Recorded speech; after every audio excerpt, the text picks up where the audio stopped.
Hello guys, आशा करता हूँ कि आप सभी अच्छे होंगे। तो चलिए आज हम लोग 8 नंबर में जो है रेसिप्रोकल प्रोनाउन उसके बारे में पढ़ते हैं। पिछले हम लोग 7 टाइप के प्रोनाउन पढ़ चुके हैं। आज हम लोग 8वां टाइप का प्रोनाउन पढ़ेंगे। ठीक है, तो स्टार्ट करते हैं। Reciprocal pronoun, what is reciprocal pronoun? ठीक है, तो each other and one another are called reciprocal pronoun. Each other और वन अनदर का क्या कहलाते हैं? रेसिप्रोकल प्रोनाउन कहलाते हैं। इसमें दो ही है, रेसिप्रोकल प्रोनाउन में दो ही चीज़ है, एक ईच अदर है, एक वन अनदर है।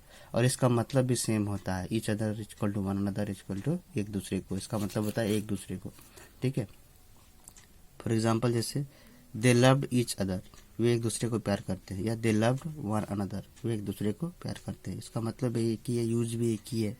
ठीक है, तो रेसिप्रोकल रिलेशनशिप को दर्शाता है। रेसिप्रोकल मतलब पारस्परिक संबंध को दर्शाता है, एक दूसरे को परस्पर संबंध को दर्शाता है, इसलिए इसको रेसिप्रोकल प्रोनाउन कहते हैं। तो ईच अदर और वन अनदर दो ही है, उससे ज़्यादा नहीं है, तो इतना ही है रेसिप्रोकल प्रोनाउन। ठीक है, अब हम लोग आगे देखते हैं रिलेटिव प्रोनाउन। ठीक है, तो इसमें से कौन सा डेफिनेशन? हम लोग का 3 डेफिनेशन लिखा हुआ है, इसमें से हम लोग 4 डेफिनेशन लिखा हुआ है। इसमें से हम लोग को ये डेफिनेशन समझ में आएगा, क्योंकि द रिलेटिव क्लाउज है, रिलेटिव क्लाउज है, तो रिलेटिव क्लाउज के बारे में हम लोग आगे पढ़ेंगे। क्लाउज अभी हम लोग पढ़े नहीं है, इसलिए हम लोग इस डेफिनेशन को लेकर चलते हैं। तो इसमें क्या कहा गया है? What is relative pronoun? A relative pronoun is a pronoun which is use to refer to the nouns mentioned earlier in a sentence. क्या होता है? एक रिलेटिव प्रोनाउन एक ऐसा प्रोनाउन होता है जिसका प्रयोग क्या रेफर करने के लिए किया जाता है? उस नाउन को रेफर करने के लिए किया जाता है जो पहले के सेंटेंस में मेंशन किया गया है। ठीक है, पहले वाले सेंटेंस में जिस नाउन को मेंशन किया गया है उसको वो रेफर करता है। कौन?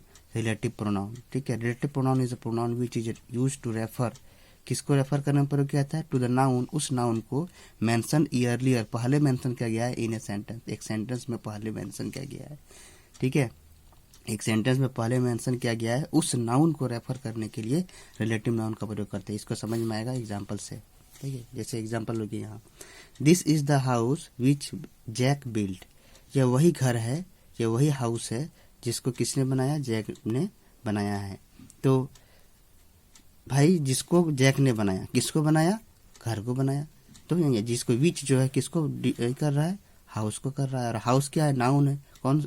और ये कौन बोला नाउन है? Earlier in the sentence. ठीक है, पहले वाले सेंटेंस में जो इस नाउन का हम लोग यूज किए हैं उसी को ये डिनोट कर रहा है, विच। किस हाउस को भाई? किसको जैक ने बनाया? तो उस घर को बनाया। ठीक है, तो ये इसको डिनोट कर रहा है, इसलिए विच क्या है?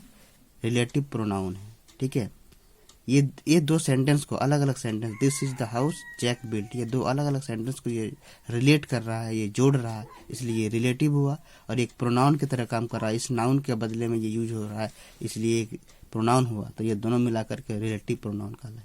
ठीक है, तो दिस इज द हाउस, यह वही घर है, विच जैक बिल्ट, जिसको जैक ने बनाया। तो जिसको बनाया, किसको बनाया? तो घर को बनाया। तो जो विच है इसके बदले आया, तो ये विच क्या हो गया? रिलेटिव प्रोनाउन हो गया। ठीक है, अगला एग्जांपल देखते हैं, this is the man whom we love, whom we all love. ये वही आदमी है जिसको हम लोग सभी प्यार करते हैं। तो वही आदमी है जिसको हम लोग सभी प्यार करते हैं। जिसको, किसको भाई? तो उस आदमी को। तो जिसको किसके लिए आया है? इस मैन के लिए आया है। तो ये क्या हो गया? प्रोनाउन हो गया। और चूंकि ये दो सेंटेंस को जोड़ रहा है इसलिए ये रिलेटिव हो गया, तो इस तरह से ये रिलेटिव प्रोनाउन हो गया। ठीक है, तो यहाँ विच और हुम क्या है? रिलेटिव प्रोनाउन है, जो दो सेंटेंस को जोड़ रहा है और नाउन के बदले में प्रयोग हो रहा है। ठीक है, तो इस यहाँ के लिए इतना ही। इसका एग्जांपल और भी है, जैसे कि हु हो गया, हुज हो गया, दैट हो गया, विच हो गया, हुम हो गया, ये सभी रिलेटिव प्रोनाउन के एग्जांपल है। ठीक है।